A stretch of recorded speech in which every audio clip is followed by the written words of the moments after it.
Chapter 61, Impending Crisis. At that moment, an ensign ran towards him carrying a den mushy and said, "Captain Blaze, it's for you from headquarters." How did they get the news so soon? Not even 15 minutes passed, right? Blaze was puzzled over the call. Shaking his head, he received the den mushy from the ensign and attended the call. Sengoku's piercing came from the other side. "You brat, what had you done? Can't you think before you act? I told you already I won't protect you if such things happen again." "Sengoku-san, what are you being angry for? I didn't do anything." Blaze feigned ignorance. Unknown Sengoku already knew what happened here. Not just Sengoku, most of the high-ranking marine officers know what happened. "Bwahaha, Sengoku, why are you scolding him? He did well. What's the point of being a marine if we can't even protect innocent people?" Garp's voice came from the distance. "Shut up, Garp. Get the hell out of my office." Shooing Garp off, Sengoku continued. "Stop your act, Blaze. Someone recorded the fight between you and Inigamo and sent it to the headquarters." "What?" Blaze was shocked and thought, "No wonder. Oh, I'm in trouble now." What Blaze didn't know is, Inigamo wants to record his action of punishing Blaze but in turn recorded himself getting beaten. Well, in a way, it worked against Blaze. Because of the recording, Blaze is in trouble. Knowing his misdeeds are exposed, Blaze spoke the truth. "Sengoku-san, I didn't do anything wrong. He's the one who went out of his way to trouble me." Sengoku sighed. Infighting is common among the Marines with opposing views, that's not the problem. But stopping an officer from capturing the criminals branded by world government is a crime? The only good thing is world government doesn't know of this yet, but once they come to know, you will be in deep trouble. You already provoked them once, they won't let you off the second time. "What should I do, Sengoku-san?" Blaze asked. "Bring the slaves back. But they are innocent, they haven't committed any crime. What did they do to deserve being treated like this?" Blaze responded and couldn't help but get furious. Sengoku doesn't have the answer to his simple question. As a marine, you just had to follow the orders. Are you going to or not? "I can't." Blaze was firm on his decision. If he does that, it's the same as betraying himself. "Okay then. I won't help you on this matter." Sengoku rubbed his temples in exasperation. At that moment, Garp's voice came. "Don't worry, brat, I am with you on this. Well, so that you know, Sakazuki's coming for you. He already left the headquarters, you trampled on his dignity by thrashing his subordinate. He won't go easy on you as it's the second time. Don't die, brat." Saying this, Garp ended the communication. "Catcha." Blaze's face twitched as he could tell from Garp's voice he's enjoying this way too much. Opposite to him, Regis and Jado were sweating heavily listening to the conversation between Blaze and the higher UPS. It's way beyond their level. In fact, their whole body is shaking hearing Sakazuki's coming after them. Regis hesitantly spoke. "Captain, what are we going to do?" "Nothing, let's get to Alabasta before he catches up. Whatever happens, I want those 5 to reach their home. I promised the others that I will send them safely to their homes. You don't want me to go back on my words, right?"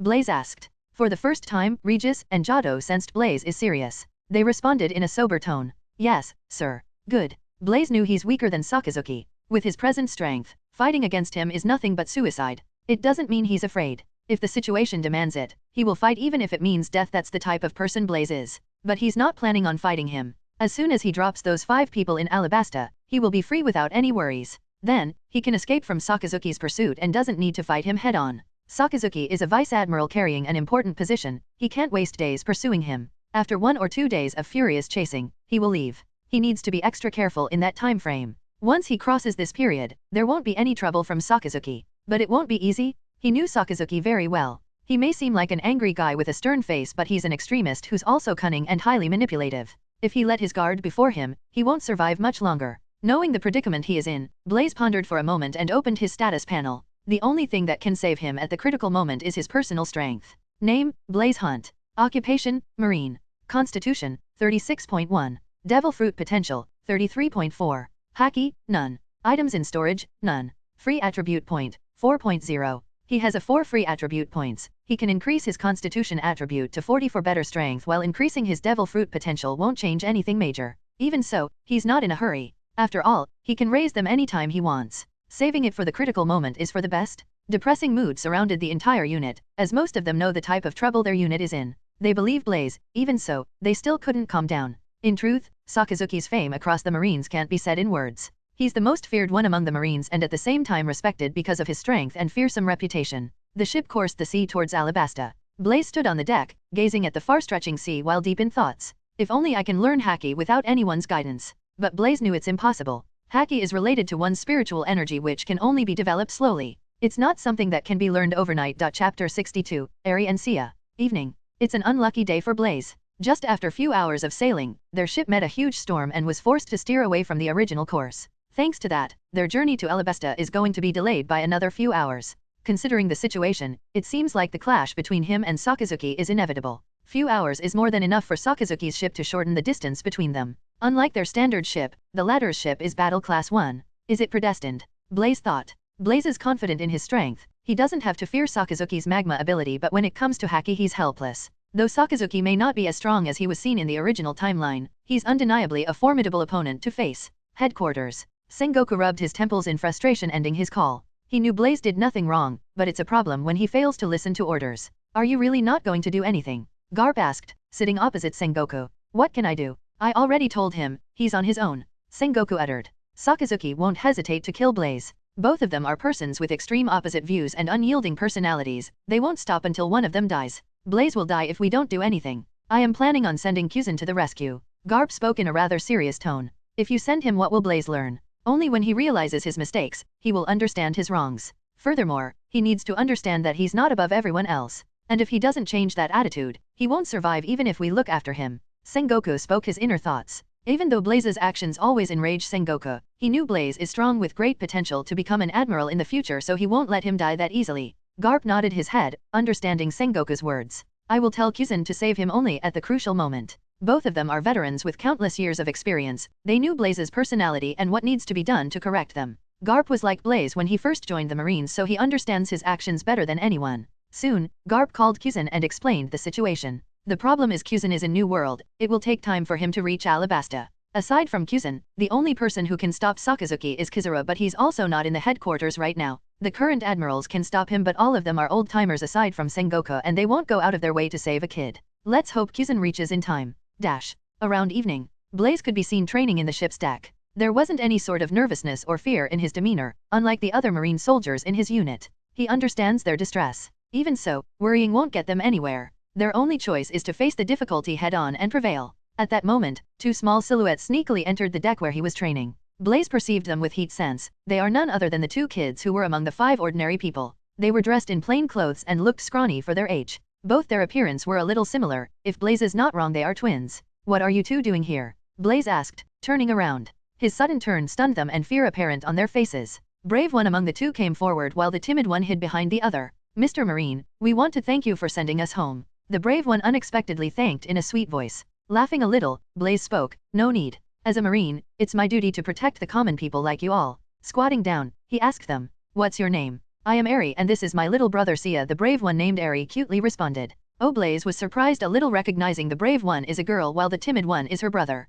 Though they were world noble slaves, they haven't lost their innocence yet. If his guess isn't wrong, they were only slaves for a short period of time before they escaped. So Blaze asked them, when did you two get captured, and how? Eri thought for a moment before replying, we don't know. We just went out to play, but suddenly we lost consciousness, and when we opened our eyes we were before countless people prying eyes. It was scary. After that, we were forced to do things that I and my little brother doesn't like. But if we don't do as told, they will beat us badly. Speaking up to this point, Eri broke into tears. Blaze sighed and took her hands into his own. Don't worry. You are safe now. Whatever the circumstances, you have to be strong and courageous. Wiping away her tears, Eri spoke, yes, I won't cry. My father also said the same thing when I was little. What's your father and mother doing? Will they be at home when you reach there? Blaze asked with a curious expression. I don't know about father, as he often goes out and comes back only after a few months gap. But we have a beautiful mother who takes care of us. It's been years since I last her. I am sure she will miss us badly. Of course. Which mother won't miss their little ones? Blaze laughingly replied.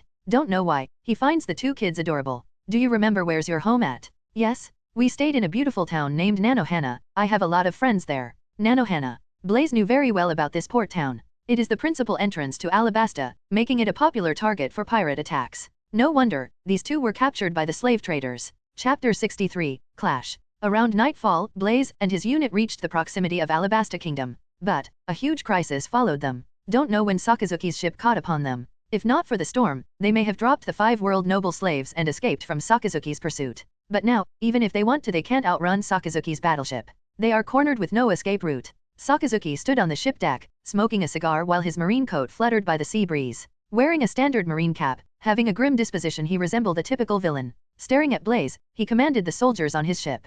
Fire. Without any objections, the Marines began to fire at Blaze's ship. Without bothering, Blaze called Regis and Jado. Regis, you are responsible for sending Eri and Sia to their home. Nothing should happen to them? Can I trust you on this? Blaze stared at Regis and asked. I will safely send them to their home, even if it means I lose my job as a Marine. Regis gave Blaze a military salute. He'd been following Blaze for more than 6 months. He knew what kind of person his captain is. He respects him for his beliefs and courage. Like for now, even when facing someone of higher ranking and strength, he didn't flinch. That's how a Marine should be, firmly sticking to their belief. For the first time, the feeling of justice arose in his heart. He also began to understand the type of justice Blaze believes in. Jado, you are responsible for the other 3. Do you have any opinion? Blaze asked. No, Jado replied. In truth, he wants to reject Blaze's request but he wasn't that brave. Blaze inwardly shook his head as he could sense Jado's reluctance. He wasn't as firm as Regis, it's also why Blaze entrusted Eri and Sia to Regis. But other than Jado and Regis, he can't trust other soldiers on this ship as they aren't strong enough.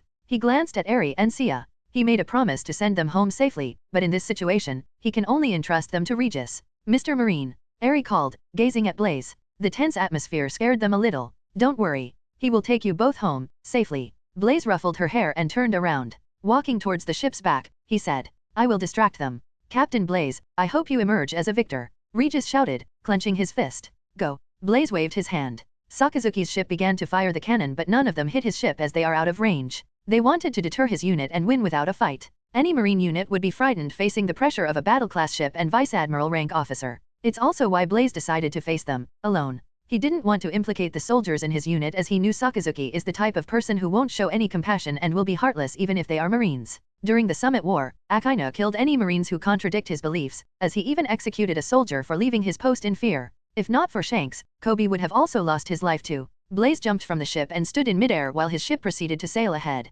Blaze and Sakazuki looked at each other. There were sparkles in the air while everyone in the surrounding began to feel hot. None of them made the move but the pressure itself began to suffocate the ordinary Marines. The Marine soldiers on Sakazuki's ship gulped a little. They didn't expect the captain-level officer would induce fear in them. They had been in countless battles but facing Blaze's lone figure, they felt different. What are you all doing? Fire at the ship. No criminals should escape today. Sakazuki ordered and leapt from the ship. Blaze took action. Flames surged from his hands and concentrating them on his fist, he punched the sea below them. Boom. A dense column of fire burst from both his fist and hit the water below. The extreme temperature steamed the water into mist, engulfing the entire region. Since its nightfall, the mist perfectly concealed the area and acted as a cover. Soon, Blaze's entire unit along with the ship disappeared from their view. We missed them. Target their last position and fire. Marine officers commanded the soldiers to fire blindly. Since they were near the port of Nanohana, their confrontation attracted the residents of the town. What's happening? The residents discussed but they couldn't see as the mist concealed their sight. Blaze didn't wait for Sakazuki and began to launch his best attack.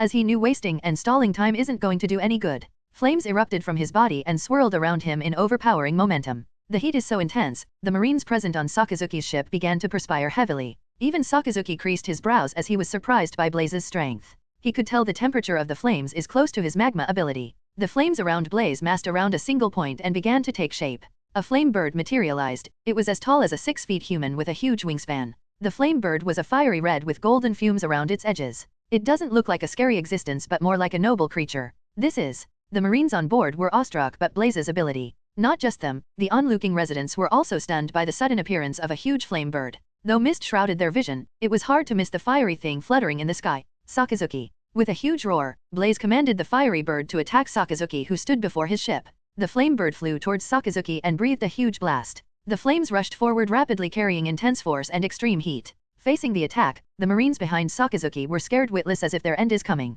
But Sakazuki stood in his place and countered the strike with his own dog-biting Crimson Lotus. Sakazuki's fist transformed into pure magma shaped like a fanged dog head and expanded towards the flames akin to rocket completely shattering it apart. Chapter 64. Intense Battle. Sakazuki vs Blaze. Sakazuki's attack didn't stop after blasting apart the flame breath, it continued forward and struck the fiery bird fluttering in midair. Bang! The impact created a shockwave that carried extreme heat. Upon collision, the fiery bird was fragmented into countless small crimson flames and rained upon Sakazuki and the Marines behind him. Flame control? It's a skill Blaze gained after much practice. He can control the flames within a certain range even without contact. It's not similar to awakening, he made it possible thanks to his perfect heat manipulation. His body emits high heat that spreads around and covers a specific range. Within this range, he can control the flames but only to a certain degree. No, it's falling on us. Everyone take cover. A Marine officer commanded while the Marine soldiers on board escaped from the flames by running away from them. Since the flames didn't have much force, they just set everything on fire upon contact.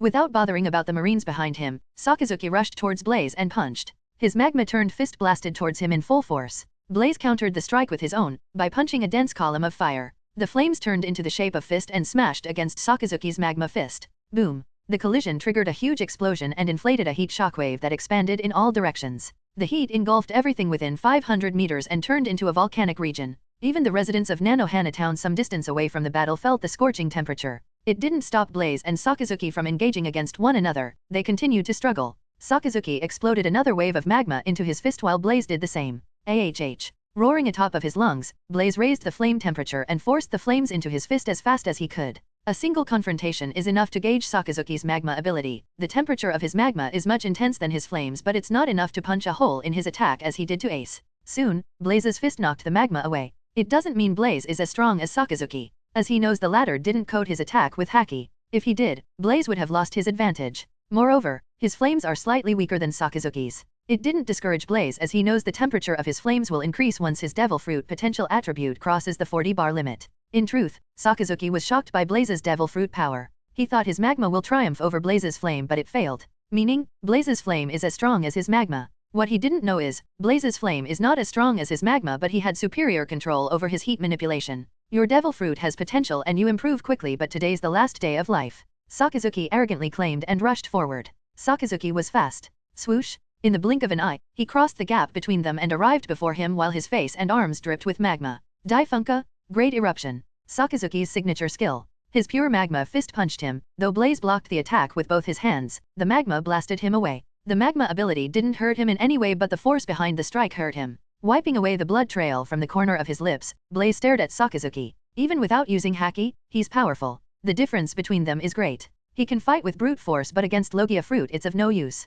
He could tell Sakazuki is playing with him and he will finish him off once he gets bored. It's a losing fight. Still, Blaze will strive till his last breath. He can flee, but if he does that, Sakazuki will target his unit and the escaped world noble slaves. The only thing he can do now is fight. Winning or losing doesn't matter to him now. Since it came to this, let me fight to my heart content. As he sorted out his thoughts, a strong conviction flashed in his eyes, the decisiveness to meet death. Till now, even though Blaze always said he didn't fear death, somewhere in his heart he didn't want to die. But now, confronting Sakazuki who he can't defeat with his present strength, his heart grew determined than ever. Opening his status panel, Blaze directly raised his constitution attribute from 36.1 to 40 with the 4 free attribute points. He didn't raise his Devil Fruit power because it won't help him much in this situation. As for his constitution, it will help him to combat Sakazuki's haki. Name, Blaze Hunt. Occupation, Marine. Constitution, 40.1. Devil Fruit potential, 35.4. Haki, none. Items in storage, none. Free attribute point, 0. His entire body brimmed with life energy. A mysterious power coursed through every nook and corner of his being and improved his constitution to a whole new level. Endless vitality, explosive power, endless stamina, that's how Blaze feels right now. But he knows it's nothing but a misconception from the sudden increase in strength. He got stronger. It's the truth. His physical powers may be comparable to some of the strongest characters in the One Piece world right now. The improvement in the Constitution attribute also raised his Devil Fruit potential to another 2 points. They were increased from 33.4 to 35.4. Aside from himself, the only person who felt his quantitative transformation is Sakazuki. With his haki, he could tell Blaze got stronger, but he couldn't understand how. Even so, it didn't stop him from attacking, as he could tell it won't change the outcome of the battle in any way. Sakazuki transformed his entire body into magma and surrounded Blaze, intending to incinerate him into ashes by immersing him in magma. Unfortunately, it didn't even make Blaze sweat, much less burn him. Sakazuki, your magma can't hurt me. It's useless to fight me with your Devil Fruit power. Saying this, Blaze effortlessly escaped the besiegement by jumping high in the sky. Lifting his arm, Blaze gathered the flames around his hand, forming a miniature sun. Chapter 65, Powerful Sakazuki. Sakazuki didn't envision that his magma ability will fail to burn Blaze. This is the first time it happened, as even Kuzen's ice vaporizes immediately when meeting his magma. Is it because his Devil Fruit is related to heat? Just as Sakazuki contemplates, Blaze completed preparing his attack. Above Blaze's head, 2 miniature golden suns hovered in midair, glowing fiercely. Since it is nightfall, the sun had already set, but suddenly 2 new suns appeared in the sky, lightening the entire region. The sight stunned everyone, whether it's Marines or residents of the Alabasta Kingdom. Even the escaping Blaze unit noticed the change. It's Captain Blaze's ability, Regis muttered, while Eri and Sia wondered at the sight. Sakazuki too observed the 2 suns, but unlike others, there wasn't even a shred of surprise on his face, only indifference and disdain. Sakazuki's magma won't hurt him, and the same could be said about his flames. Blaze knew, but he had to at least try before deciding that. To hurt Sakazuki, the temperature of his flames had to be higher than magma. So, unlike his conventional attacks, he decided to try something different and new. The two suns gained power by compressing more heat into them, to the point of explosion. Looking at Sakazuki, Blaze attacked. Both the suns suddenly projected a scorching ray that convened in midair and then blasted towards Sakazuki with increased intensity as a single fiery beam. Twin Sun, Superheat Beam. The beam was too big for Sakazuki to evade in time, but the thing is, he didn't plan on avoiding it in the first place and chose to confront it head-on. It didn't surprise Blaze that much as he knows Sakazuki's personality, he isn't the type of person to run away from something. Dark Hound. Sakazuki transformed his magma hand into a claw and drove against the approaching laser-like beam. In the series, he pierced Whitebeard's body and then detonated, filling the latter's stomach with magma. The blow severely injured Whitebeard. But against Blaze's new attack, he failed. In turn, the laser beam pierced his magma claw and struck his body, blasting him far away. Crash. Sakazuki's figure zoomed back and directly smashed into his marine ship, destroying a part of it. Gray smoke engulfed the ship and prevented others from seeing what's happening. Soon, Sakazuki walked out of the smoke without any visible damage, but Blaze noticed blood dripping from the latter's fist that met his fiery beam.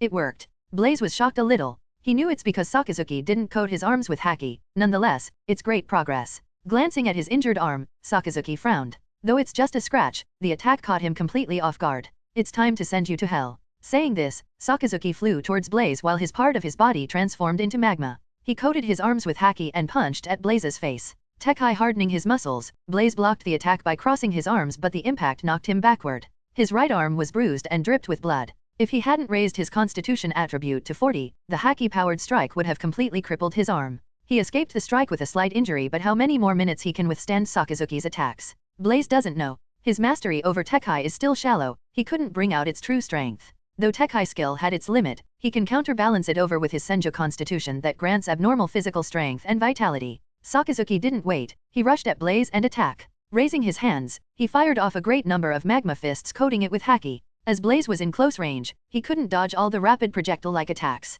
He was able to evade one or two, but remaining crashed against his body precisely. Hardening his entire body, Blaze used Soru ability to escape, but Sakazuki predicted his every move with his observation haki. All his efforts proved futile. Soon, a barrage of magmic fists drowned Blaze, completely smashing against his body. Sakazuki only stopped his attacks after continuing for a minute. The entire area is filled with mist and smoke as Sakazuki's magma and Blaze's flame ability vaporized part of the sea below them. Smoke dispersed, revealing Blaze's bloody figure. Though Blaze blocked part of the attack by forming a heat shield around him, it didn't help against haki-powered attack. Blood trickled from all parts of his body as his skin and muscles were cracked in multiple places. Both his hands were injured beyond definition as Blaze resisted the attack by placing both his hand before him. The bones in his hands were crushed into multiple fragments. It's a miracle he still stands, only thanks to his Senju constitution. Without knowing haki, he can't injure Sakazuki no matter how many times he attacks. It's a hopeless situation for Blaze as he can't even use his hands now, but his gaze was still as determined as ever. Impressive. You are still alive but won't be for long.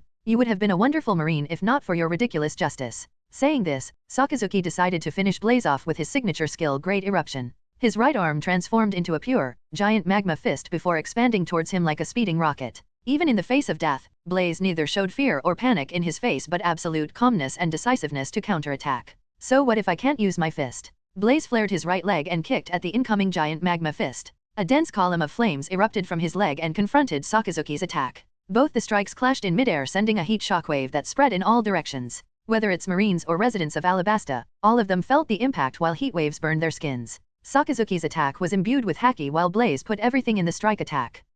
Screaming aloud, Blaze increased the intensity of the flame and drew out every bit of strength left in his body. Flames surged from his body, endlessly enhancing the attack. To onlookers, it was a remarkable display as fiery flames and magma confronted for the best in midair. Without Blaze's knowing, an overpowering momentum burst out of him and expanded in every direction. Since only marines were present in the area, the weak-willed ones were directly knocked unconscious. Only a handful resisted the momentum, even they were forced to their knees. What's happening? An officer raised his doubts. I am losing my strength. This is How's Hoku no Haki, a commodore of the ship commented, before falling to his knees. Chapter 66, back to Marine headquarters. Endless flames surged from Blaze's leg without stop and engulfed everything around 500 meters, transforming into a sea of fire. He's one resilient bastard even though he's very weak. Sakazuki snorted a little and exerted much force while thrusting more magma into the attack. His magma pushed Blaze's flames away and strived forward to strike. Soon, a thunderous bang resounded while blood splattered. Ultimately, Sakazuki's haki-powered strike triumphed while his giant magma fist smashed Blaze straight into the sea, completely knocking him unconscious.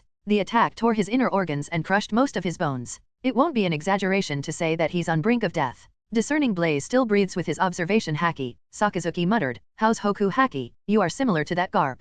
Your kind of justice is a shame to the Marines who need to erase every criminal without any sympathy. You even let Fisher Tiger who freed countless criminals escape. The entirety of his arm transformed into hardened magma, something that no one had seen before. Hardened magma took the shape of a pointed spike, imbuing them with haki. He smashed it towards where Blaze fell. Blaze's body floated in the ocean completely unconscious, unaware a strike that can take his life approaches him. At the last moment, a figure zoomed past the attack while Blaze disappeared. The one who arrived is none other than Kyuzen. He wore an indigo coat with the marine emblem on the left chest and the back, as well as a dark blue bandana with a white marine symbol on it and a pair of black round sunglasses. Arara, Sakazuki, what are you doing, trying to kill a fellow marine? Kyuzen held Blaze's bloody figure in his right hand and faced Sakazuki. Blaze's entire being is painted in blood, while his face had a huge dent in them. Sakazuki's last strike is truly vicious as he didn't even hold back a little. If not for Blaze's Senju constitution he would have already died. Even so, his situation is critical. Most of the bones in his body were broken while his inner organs were ripped in multiple places.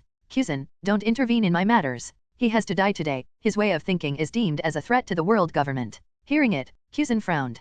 Don't tell me someone from world government want Blaze dead. Shaking his head, Kyuzen spoke, from what I see, he isn't a threat to anyone but you. Are you afraid of him getting stronger? Sakazuki grunted to his ridiculous question and uttered, since you decided to stand in my way, I will kill you along with him. Why don't you try it? Kyuzen spoke while frost covered his hands and legs, chilling the area. Before they could confront, Sengoku's voice came from Kyuzen's pocket.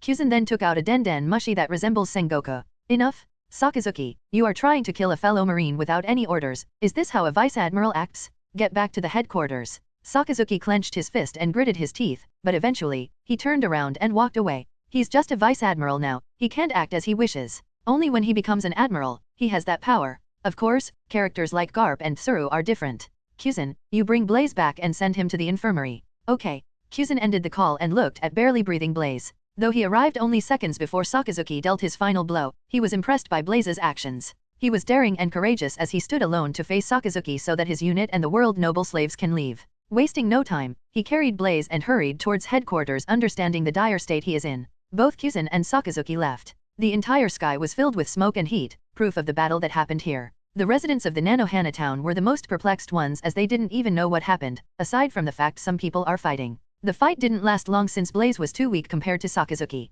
But, the next time they fight it will be different. Marine headquarters. 3 days have passed since the battle between Blaze and Sakazuki, but Blaze still hadn't regained his consciousness yet. It's because of the degree of damage he sustained, his mind automatically shut his consciousness as it's too severe. Today, Blaze slowly regained his consciousness and opened his eyes. He feels as if he woke from a long dream and a thought crossed his mind. I am still alive. Then, an excruciating pain spread from various parts of his body. Even with his good willpower and pain tolerance, he couldn't help but cry out a little. Especially his arms, he couldn't even feel them as if they aren't there. It somewhat frightened him a little. Only then he noticed the surroundings and his mummified appearance. Thankfully, his arms were still there. It's just they were injured critically. It didn't affect him in any way as he knew with his Senju constitution he will gradually recover and back to his full strength in a few days. It's the advantage of raising his constitution attribute to 40. Just as Blaze was feeling the injuries in his body, young medical personnel came inside and was astonished to see him up and conscious. You are awake. Good, I will call the doctor. Saying this, the young man went to call the doctor.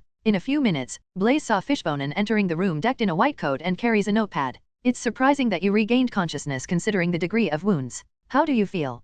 Fishbonen asked. I can't feel my arms, Blaze said looking at his fully bandaged arms fastened against his chest. Your arms are crushed completely with shattered bones. But you don't have to worry, I noticed incredible healing power in your body. They will heal if you eat and rest properly for few days. Blaze simply nodded his head. Crushing defeat against Sakazuki taught him many things and the importance of Haki. Haki stands far above the devil fruit power. Even if one had heaven-defying strength, without Haki, they won't amount much. Chapter 67, Punishment. Next day, most of Blaze's injury healed to a certain extent that he can barely get out of his bed and walk. The only troubling thing is his arms, the recovery is quite slow. He still can't feel them. Just as he was contemplating what he should next, Garp came to visit him. The old man had a grin on his face as if he was enjoying his predicament. Wahahaha, Blaze brat, you look great. Hearing the sentence, Blaze's lips twitched. In what way I look great? I want to learn Haki, can you teach me? He asked without hiding his thoughts. You want to beat Sakazuki? Garp asked narrowing his eyes. Yes, that bastard nearly killed me. Blaze calmly replied. Even if I want to teach you Haki, you are in no position to learn them. Your actions grabbed world government's attention, they severely condemned Sengoku for supporting you. Garp said shaking his head. Blaze wasn't surprised as he knew it would happen, but he didn't expect that Sengoku would be implicated by it. It means the latter took the blame in his stead. But why? I am the one who did it, Blaze asked. What you did is no small matter since involves the world nobles. They want the slaves back, but you helped them to escape. If Sengoku didn't take the blame, you will definitely be dismissed from your position and sent to impel down for your crimes. Hearing this, Blaze was silent. He always thought Sengoku won't support his way of doing things, but he didn't expect the latter would go so far as to protect him. His actions stirred his heart as he knew what it means. Sengoku may even lose his promotion to become a fleet admiral. Still, you are not escaping this incident without any punishment. For your crime, you were demoted by 2 ranks while your merit points were subtracted to 0. Now, you are just a lieutenant commander. Furthermore, you will be sent to one of the 4 blues for few years to reflect on your actions. Garp spoke about Blaze's current situation while inwardly he's displeased about the decision.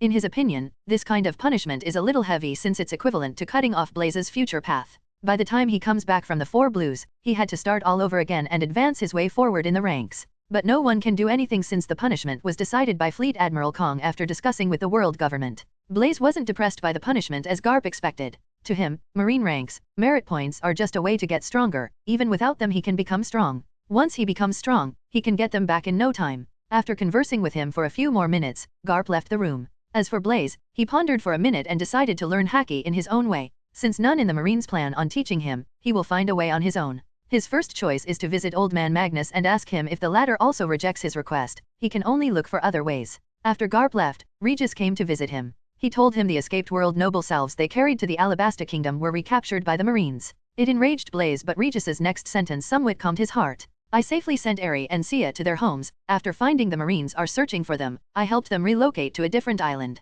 Regis then recounted what happened after Blaze was taken away from Kuzan. Unlike Regis, Jado revealed the other 3 people's whereabouts, and for his service, he was promoted by 1 rank. Blaze was disappointed by his actions but won't blame him, since his actions saved the other Marine soldiers in his unit from any sort of punishment aside from Regis. What about you? Blaze asked. Since I didn't reveal the location of the other 2 slaves, I was naturally punished and demoted to ensign, Regis replied. Thanks, Regis. Blaze won't forget his help. Only in difficult situations, you will see the true faces of the people around you. Captain Blaze, I decided to follow you. I don't care about your rank or where you are sent. I believe in your strength and justice. Hearing this, Blaze laughed. It feels good to have a trusted comrade beside you. Blaze stayed in the healing center for another day before leaving the place against Fishbonen's instruction. Exiting the healing center, he headed to Sengoku's office. He didn't thank him for taking the blame, but he will by his actions in the future. Blaze can't let him down after what the latter had done. What are you doing here? You haven't fully recovered yet. Go back. Sengoku frowned at his reckless action. Don't worry about them, Sengoku-san. They will heal in no time. I came to apply for a leave. For what? Personal reasons. How many days? 3 months. Blaze responded without batting an eyelid. Before Sengoku could question, he spoke again. Personal reasons. Hearing his answer, Sengoku had the urge to beat him but suppressed his impulse considering the state of his injuries. He didn't reject Blaze's request as his wounds need time to heal, especially his arms. After thinking for a moment, he granted them. After getting Sengoku's permission, Blaze departed from the Marine headquarters without saying goodbye to anyone. Only Garp, Sengoku, and Regis know. Even they don't know where he was going. As for his relocation, he was tasked to guard the East Blue, but he will only take the post after 3 months. Neither Garp nor Sengoku stopped him as they thought Blaze was disheartened after his defeat. But, in truth, he wasn't distressed by the loss. After all, losing is also part of a game. Accepting the loss is also a kind of win. Leaving the headquarters, Blaze headed straight to the volcanic island where he met Old Man Magnus. Sengoku's office. Do you know where he's going? Sengoku asked, sipping a tea. Who knows? Garp nonchalantly replied without care. But what I know is, he's searching for the strength to beat Sakazuki. The next time we meet, he won't be the same person we know. So, why do you want him in East Blue? Sengoku asked. East Blue is peaceful, he will like it there. But Sengoku didn't believe in his answer. Are you planning on teaching him Haki secretly? Of course not. Garp replied, looking elsewhere. Chapter 68, Haki. Marine Headquarters. The next day an article regarding Sakazuki and Blaze dispute was published in the newspaper that circulated the world. The article was about the fight between 2 Marines and the reason behind it. The good thing is, the article didn't mention the names. If they had, it would easily destroy Marine prestige. But, it had a huge impact on the Marine soldiers. As most of them know about the battle that happened between Blaze and Sakazuki, cracks begin to form between the believers of absolute justice and moral justice. Some praised Blaze for supporting innocent people, while some condemned him for violating the world government's order. For the first time, Blaze's name spread among the Marines and made an impression in their hearts.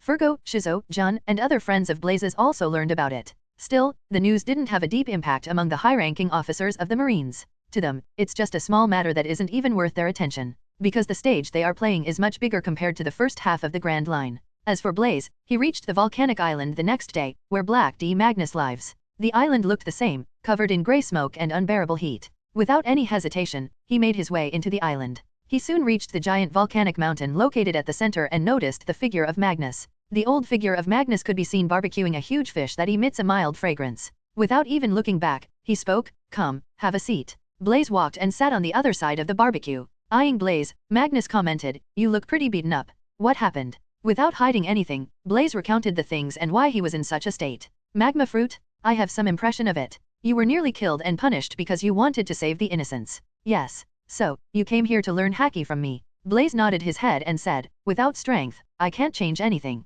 Though I am stronger than before, only now I feel truly weak." Magnus, as if understood his words, surprisingly agreed to the request without any second thought. "I will teach you Haki, but on one condition." Blaze was overjoyed as he didn't expect the other party would agree easily. Holding his happiness, he asked, "What condition?" "My request is very simple. Whatever happens in the future, don't side with the world government." Blaze chuckled, "You know I won't do that." "I know, and this may seem silly, but I had to say this considering your current status as Marine. After all, people change over time in the pursuit of power." "I understand, but you don't have to worry about this," Blaze said. By the time the conversation ended, the fish over the fire was finally grilled and ready to savor. Serving a large piece to Blaze, Magnus asked, "What do you know about Haki?" Blaze recalled everything he knew about Haki and replied, "Haki is a mysterious power that allows one to utilize their own spiritual energy for various purposes."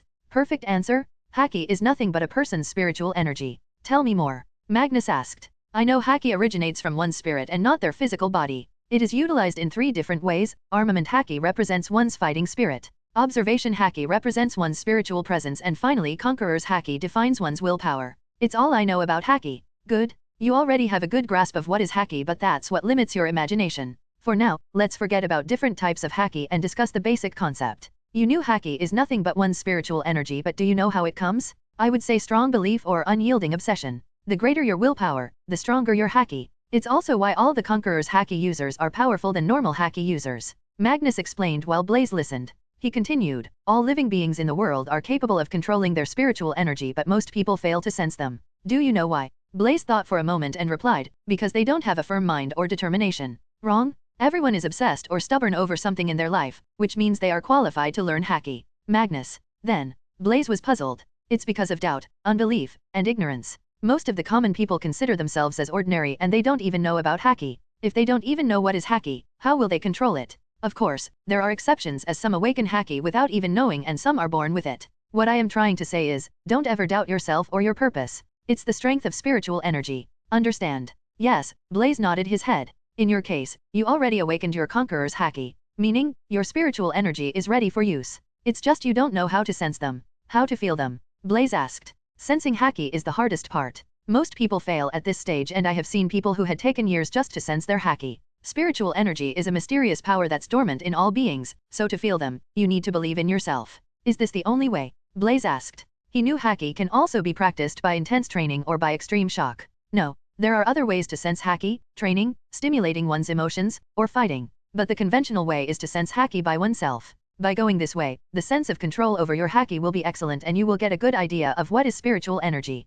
Perceive everything from the source. For example, how do you think the first person learned his Haki when there's no one to teach? Old Man Magnus explained many things about Haki that subverted Blaze's understanding. And, the next step is to sense them, but how? Chapter 69, Magnus' Shock. Follow my instructions? Close your eyes and sit in a position that you are most comfortable. Magnus guided. Now, relax your body. Blaze sat cross-legged, shut the eyes, and relaxed his body. Magnus carried on with his instructions while he followed suit without missing any details. Follow your breathing, try to perceive the energy within you. The energy can be anything, a feeling, color, word, image, or something similar. Blaze followed his guidance and sought to feel the energy, but he couldn't sense anything. He knew it's like meditation, it can't be achieved in a single day. You may not be able to sense the spiritual energy immediately, but it doesn't mean your talent is poor. It takes time and will get easier as you repeat the process. Magnus' voice reached Blaze's ear as he fails to sense his spiritual energy even after trying for half an hour. Take some break and then continue. Hearing it, Blaze slowly opened his eyes and reflected. He first needs to stop the wandering thoughts and should learn to focus his mind entirely on one thing. After relaxing for 15 minutes, Blaze continued and repeated the process. As he practiced, again and again, he finally touched something, but it was just for a fleeting moment. 2 days passed. Most of his injuries healed, except for his arms. If Blaze isn't wrong, they need another 5 days to completely heal. As for Magnus, he didn't give him any hint after the instructions. So, it's up to him to sense the spiritual energy. Unlike before, he would sense something every time he tries to feel his spiritual energy, but that feeling would soon disappear. He wasn't able to grasp them completely. Like every other time, Blaze closed his eyes and relaxed his body to feel the energy. Without knowing, his thoughts were completely cleared up while his mind reached the state of emptiness. It happened suddenly and it was just for a second, but that short time frame helped Blaze to feel his spiritual energy. It was a golden ball of mysterious energy with silver luster around its edges. Is this my spiritual energy? Before he could rejoice, he lost the feeling and everything returned to normal. Even so, Blaze was thrilled. Jumping to his feet, he exclaimed, "Old man Magnus, I just felt my spiritual energy." It was a golden ball of energy with silver radiance. What? Magnus was shocked. Though his back was hunched and he carried a walking stick, his speed was fast as he flashed next to Blaze at breakneck speed. "Tell me about the process." Blaze then recounted everything, but nothing seemed different. It somewhat mystified Magnus, as he knew it's impossible to sense the spiritual energy in such a short time. Even he, who was considered a prodigy, took a month to sense his spiritual energy. How did he do it in mere 2 days? Is something different about him? I think you are innately gifted in learning Haki. Let's proceed to the next step. Magnus' eagerness to teach Haki was one step higher than Blaze's enthusiasm to learn. He wants to see in how many days will Blaze learn the next step. Wasting no time, he spoke about the next step. Remember the feeling of sensing your spiritual energy and repeat the process. You should first understand that it's your spiritual energy and they are part of you. Only you have the power to control them. Magnus guided in the next step while Blaze listened carefully and executed according to his direction. But it wasn't easy as he couldn't sense the spiritual energy again, no matter how many times he tried. Thankfully, old man Magnus was there to guide him. During the failure, he will motivate and share some of his experiences of sensing the spiritual energy. It helped him a lot. Now he understands why it's nearly impossible to learn Haki without someone's guidance. It didn't take long for Blaze to sense and feel his spiritual energy. He was just a step away from completing the next step. According to Magnus, he should have successfully completed this step when he was able to feel his spiritual energy with a thought. Spiritual energy is a part of me, like arms and legs, it's always there. It should come naturally, feeling and controlling them. Blaze pondered upon his failures and improved quickly. Days passed, soon it's been 15 days since Blaze came to this island. His body recovered and healed with no hidden wounds, even his scars disappeared. It's the power of his Senju constitution. His strength returned to its peak while his attributes also raised slightly, thanks to the battle against Sakazuki. Blaze successfully completed the next step feeling the spiritual energy with a thought. It's only been a day since he finished this step but he got a complete hang of it. Magnus was shocked but he didn't express it in his face. After 10 days of observation, he inferred why Blaze can sense and feel his Haki in a short period. It's true Blaze is a talented person but it's not why he was able to learn Haki quickly, it's because of his strange constitution. At first, Magnus didn't notice it, but after Blaze began to feel his spiritual energy, it came to light. With his observation Haki, he could feel Blaze's surging vitality and endless power contained within his body. In this world, there are various kinds of races with strange and special physiques, so this finding didn't astound him that much. He thinks Blaze is different. Magnus didn't hide this, he directly told his findings to the latter. It came as a surprise to Blaze. No wonder, it's because of the Senju bloodline. It cleared his head and new theories popped in his head. Once you learn to control your Haki, we will be able to find the full extent of the abilities granted by your physique. Magnus expressed his thoughts. Good. Shall we proceed to the next step? Blaze asked. Yes. Magnus agreed while he inwardly shook his head. The process which would have taken a few months was completed by Blaze in few days. If this goes on like this, I won't have anything to teach him after 2 or 3 months. Magnus' intuition tells him that Blaze will become a formidable Haki user that the world hadn't seen before. His powers will soon shock the world.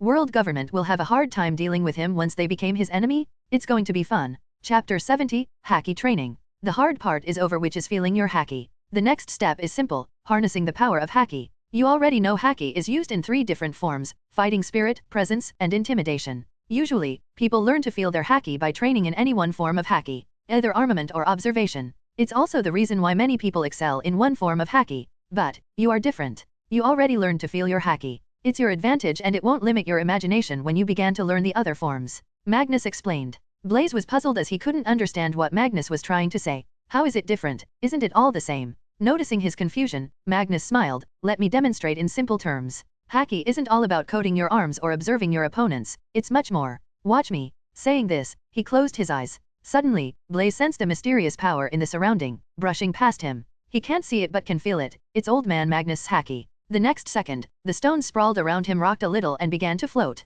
How? Telekinesis? Old Magnus can control the objects around him with his Haki? Unbelievable. Soon, all the floating stones swirled at high speed, but halfway all of them dropped to the floor without support. Seeing this, Blaze looked at Magnus. The latter shook his head with a fatigued expression. My haki has grown weak over the years and I still can't control the objects with just spiritual energy. This is what I want to say to you. Don't limit your haki with the knowledge around you. Haki is nothing but belief. This time Blaze completely understands what Magnus was trying to say. He needs to believe in the impossible to make it possible. If he doesn't even believe it, nothing will change. Haki is just spiritual energy while its application is not limited to fighting and observing. It can do wonders if grasped correctly. The new finding somewhat excited Blaze very much. Magnus once again spoke, interrupting his thoughts. Don't let your thoughts wander. This kind of practice is too far away for you. I showed this so that you don't limit your imagination, nothing more. Blaze nodded his head in understanding. He wasn't a reckless fool to think he can do that after practicing for a few days. Now, let's talk about how to harness your haki, which is a basic and foundation of controlling one's spiritual energy.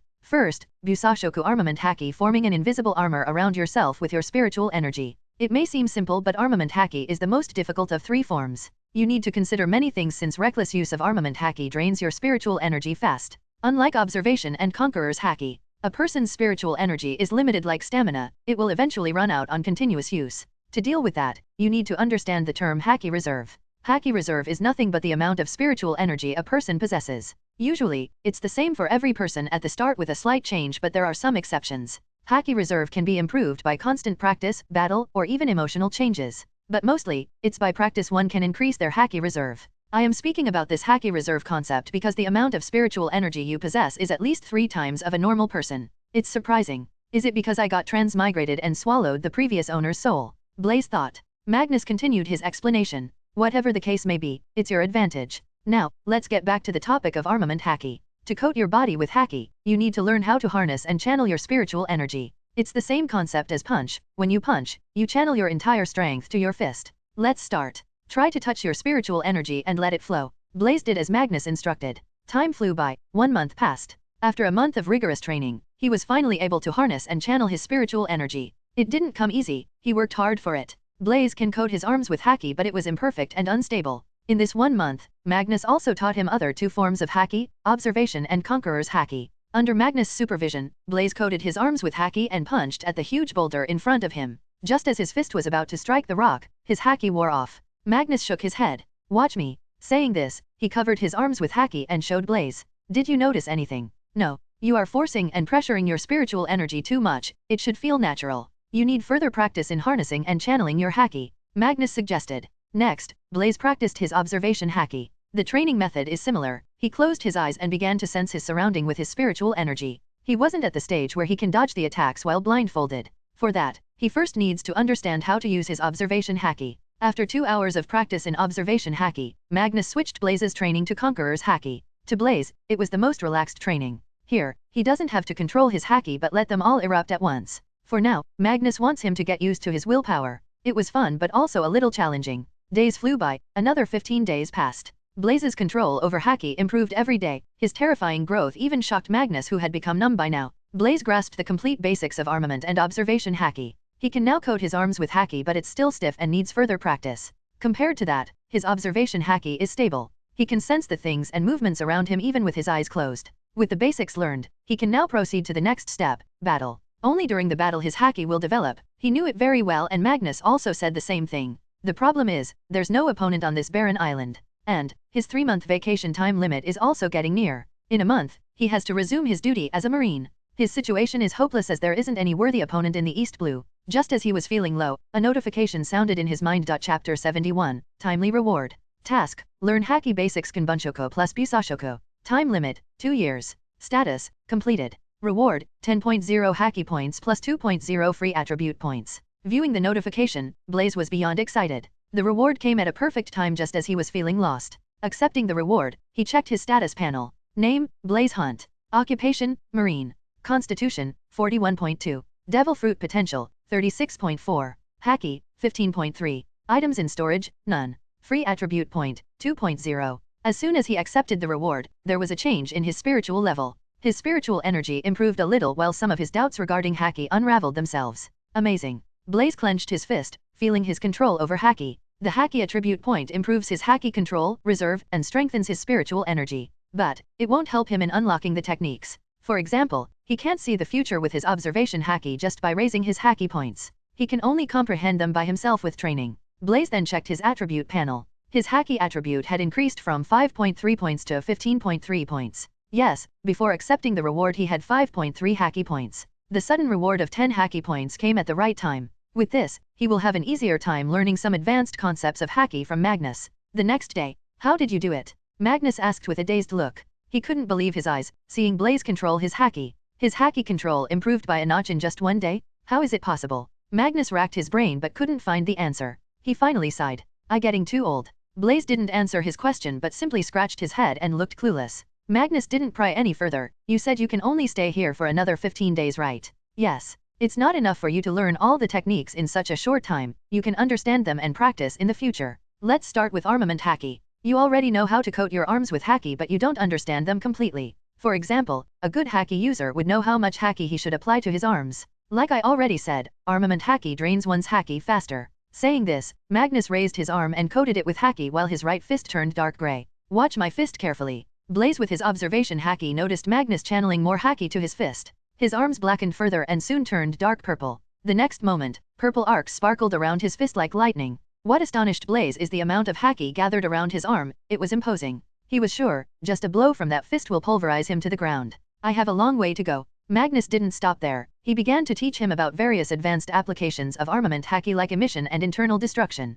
Blaze listened carefully and imprinted the words in his mind. After explaining about armament haki, Magnus moved to observation haki and then conqueror's haki. Another 15 days flew by. Blaze learned many things about advanced forms of haki from Magnus but he needs time to practice and master them. He's still a rookie when it comes to haki. Even so, he's not the same person who came to this island 2.5 months back. He has grown physically and spiritually while his strength soared to a new height. Blaze plans to leave the island today. He still has another 15 days before he had to report to duty. But, he wants to take some time off and relax. He has been constantly doing something without any rest. It's been 2 years since he came to the world of One Piece but he hadn't slacked for a single day. Blaze said goodbye to Magnus before departing from the island. He knew old man Magnus didn't have much time but he will surely come back before his time is up. As a parting gift, Magnus gave him a small notebook. "I copied everything I know about haki. If you face any challenges in the future, you can take a look." Accepting the notebook, Blaze turned around to leave. But he suddenly stopped in his tracks and glanced back at Magnus before stating, "This time, I will definitely claim the title of the strongest man in the world.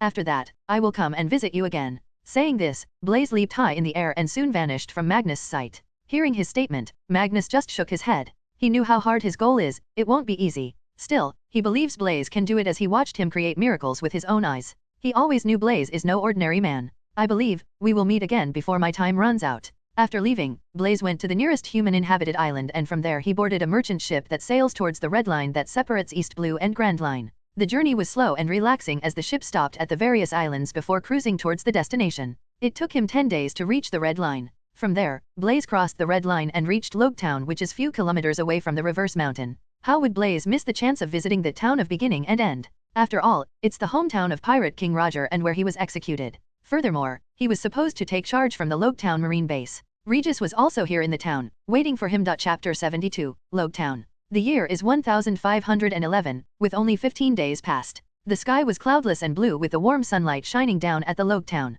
The temperature is not too hot, as the occasional sea breeze kept the climate under control. Blaze aimlessly strolled along the busy streets of Logetown. Aside from the common people, he noticed many pirates among the crowd who were stocking up supplies for the Grand Line journey. He didn't care about them since they weren't doing anything outrageous and minded his own business. He wants to buy some things of his own. Training equipment for practicing haki, clothes, and a weapon. He had been thinking for some time now, it's time for him to pick a weapon. He's good at using his fists and weapons but sometimes it's better to have a weapon. He would just practice in his free time, who knows it may come in handy. Touring the town, he reached the execution platform which is located at the center of the town. Even now, many people come from all over the world to visit this place. Gold Roger once stood at the pinnacle of this world. Without a doubt, he's the strongest person who had everything. If not for his sickness, even Whitebeard won't be his match. Blaze respects Roger's strength. He too will one day reach the pinnacle of this world. Turning around, he walked towards the arms shop owned by Ippon Matsu. It's where Zoro found the cursed swords Sandai Kaititsu and Yubashiri. Blaze wants to try his luck there as the shop has been in business for over 200 years.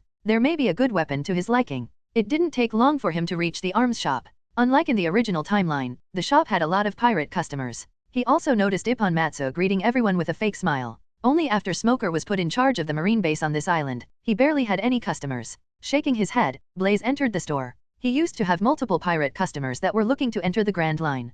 However, since Smoker was put in charge of the marine base on the island, Ipponmatsu barely had any customers. The shop mainly sells swords, antique and new, but they also sell other weapons like clubs, axes, flintlocks, rifles, armor, daggers, spears, and so on. The weapons in the East Blue definitely won't have good craftsmanship or made with fine materials, but it's more than enough for Blaze, who's buying a weapon to practice not fight. Blaze casually strolled the store and looked at the weapons. He would pick and try a weapon if it grabs his attention. After testing all types of weapons, he liked the axes. Unlike swords that felt light and plain, he prefers axes that looked imposing and heavy. In a certain sense, Escanor's style influenced him, as both of them are users of Sun-type ability. So, Blaze thinks he would also look cool with an axe. But the number of axes in the store was too few and he didn't like any of them. He called Ipponmatsu and told his requirement. He added a sentence at the end. Money doesn't matter. As soon as he said those words, Ipponmatsu's eyes shined and he quickly rushed inside the store. And he came after a minute carrying a dark silver-colored battle axe. Blaze liked the axe as soon as he laid his eyes on it.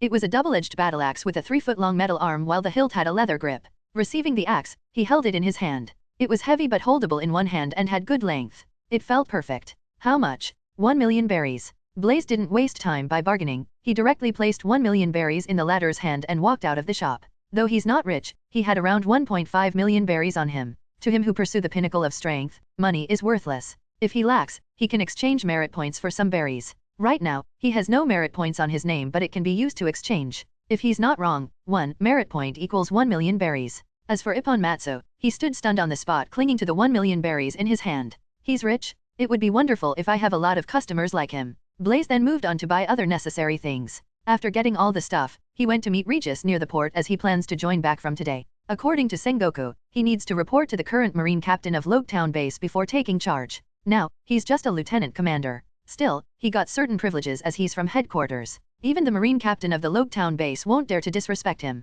He found Regis at the dock. He wore a standard marine attire and cap while his silver hair is pretty eye-catching. Captain Blaze. As soon as he noticed Blaze, he came forward and saluted formally. Waving his hand, Blaze commented, "When are you going to remove the honorifics? I am just a lieutenant commander. Just call me by my name." "How's everyone in our old unit?" Blaze asked. "All of them are assigned to different units, while some are transferred to New World. They are doing fine." "Good. Blaze-san, are you plan on joining back today?" Regis inquired while Blaze nodded. "You just need to report your arrival to the marine base, then we are good to go," Regis mentioned. "Oh, that easy?" Blaze raised his brows in surprise. "Yes. I reported your arrival to the headquarters a few days back when you contacted me. So, everything is arranged before you came, including the crew and the ship." "Is that our ship?" Blaze gazed past Regis and noticed a small marine ship docked behind them. The ship's even smaller than a standard marine ship. Instead of saying a ship, it should be called a caravel since it's similar to Going Merry. "Yes," Regis replied. "Since you are a lieutenant commander, it's what we get." "Blaze-san, it's not the worst. You should have seen the crew assigned to us. They are a hopeless bunch. Don't worry about it. It's East Blue, weakest of all the blues, so it doesn't matter what kind of marine soldiers are designated to our ship." Chapter 73, Natural Energy. Next day, after formally reporting his arrival in the marine base, Blaze boarded the small marine ship assigned to him and met the hopeless bunch that Regis mentioned. Including him and Regis, they were a total of 12 members and most of them are seaman-grade soldiers. None of them had a decent physique, bare-bellied, lanky, short, lazy, and unfit. This is Blaze's first impression. Well, it doesn't matter to him anyway. He didn't intend on catching pirates with them. He's going to spend the time here in training his haki. His unit is responsible for roaming the East Blue and report to the base if they spot any pirate crew. Blaze left the crew management and ship navigation to Regis. He just wants to peacefully train without any distraction. Blaze then recollected the memories of events matching the current timeline, especially East Blue. If he's not wrong, Shanks will arrive at Fuchsia Village in 1511, but it should be around the year end and he will stay there for nearly 1 year. He knew haki users become stronger when battling against stronger opponents. As a powerful haki user, Shanks will be a good sparring partner.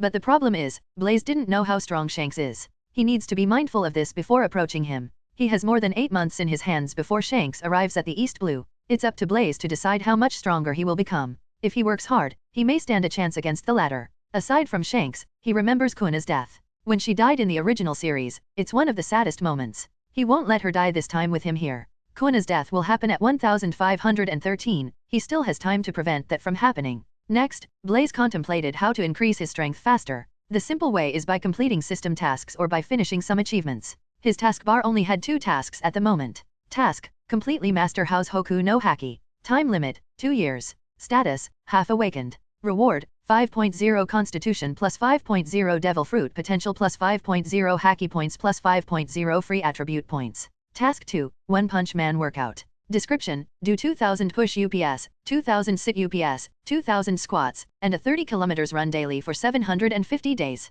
Time: 750 days 520/750. Reward: 5.0 Constitution plus 5.0 Devil Fruit Potential plus 3 Free Attribute Points. In the second task, he already completed 520 days of training while another 230 days still remain. He has the confidence to complete the One Punch Man workout task in time. As for mastering House Hoku Haki, he just needs a month or two as he already grasped it to a certain extent. Eager to master his haki skills, Blaze began his training without wasting any time while his marine ship departed from the Loketown port. Days flew by. Blaze worked hard when it came to training, from early morning to night. He would start the day by bathing in the morning sun, followed by the One Punch Man workout. After that, he would train in his armament and observation haki for the rest of the day. Past evening, he would meditate and train his conqueror's haki. His hard work and persistence didn't go to waste as his haki kept on improving daily. After 4 months of continuous training, his armament haki reached perfection. Now, he can perfectly coat his body with haki. Not just his arms, he can imbue any part of his body with haki. Not only that, but he can also control the amount of haki. As for his observation haki, he trained them with the help of others in his unit. Especially, Regis, he helped him a lot with blindfolded practice. Occasionally, Blaze would stop on uninhabited islands and train with the wild animals. There are even times, he fought against the local sea kings and sea beasts. Observation haki is primarily sensing one's intent or presence. Intent can only be felt when someone shows some kind of action or emotion, while sensing presence is difficult. Presence or aura describes the person's nature. It also assists in ascertaining one's spiritual energy or strength. This ability allows anyone to see others, even if they are concealed from view or too far to see naturally. In Blaze's case, he can sense and feel others' heat. His observation haki can cover a wide range, capture and distinguish others based on heat signature. As for the House Hoku Conqueror's haki, he only mastered them after 4 months of training. He too didn't anticipate it would take this long, as he estimated he would master it in 2 months. But the real surprise came after he mastered his observation haki, when he suddenly sensed a different kind of energy in the surrounding during his meditation. This is natural energy. Blaze felt it.